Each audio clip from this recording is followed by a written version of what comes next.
Fact or fib? What is the solution to this equation? So Mr. Foster solved this equation, solved for x, and got the answer 12.6. So I want you guys to pause the video in just a second and work it out in your groups and determine if this is a fact or a fib. You can then unpause the video and actually check and see if you did this accurately. So go ahead in your groups and solve this and determine if this was done correctly, fact or fib. Go ahead.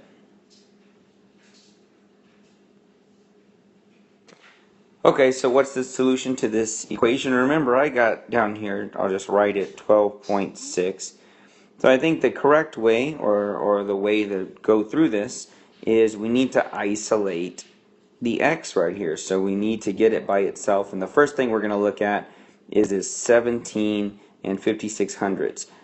We're supposed to be adding it. You see the addition sign right there. So the opposite is that we need to subtract 17.56 from both sides. Remember, we draw our line here. So minus 17.56. So to do our subtraction, I get 30 decimal point. Remember to line up our decimals when we subtract, add or subtract decimals.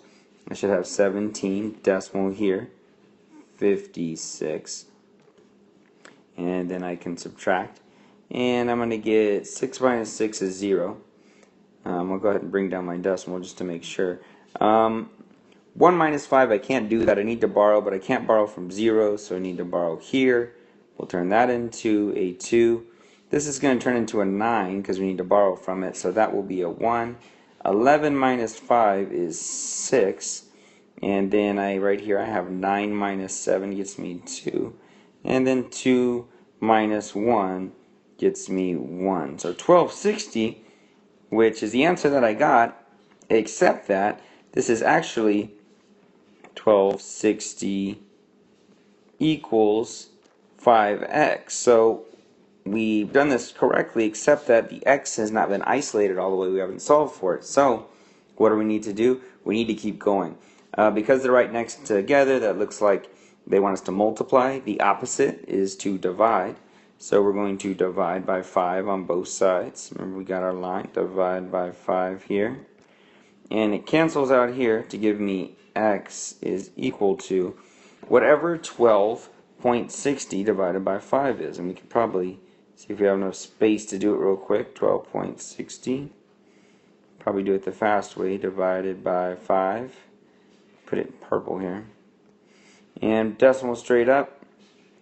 12 does not go into 1. It goes into, I can write that neater, it's a 0. Goes into 12 2 times.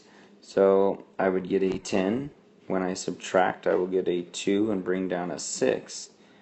5 goes into 26 5 times. 5 times 5 is 25. Subtract again to get 1. 0 is 10, and then 5 goes in evenly to 10 2 times. 10 cancels out. So I believe the real solid answer should be 2.52, 2 and 52 hundredths. So fib, my initial solution, was not correct.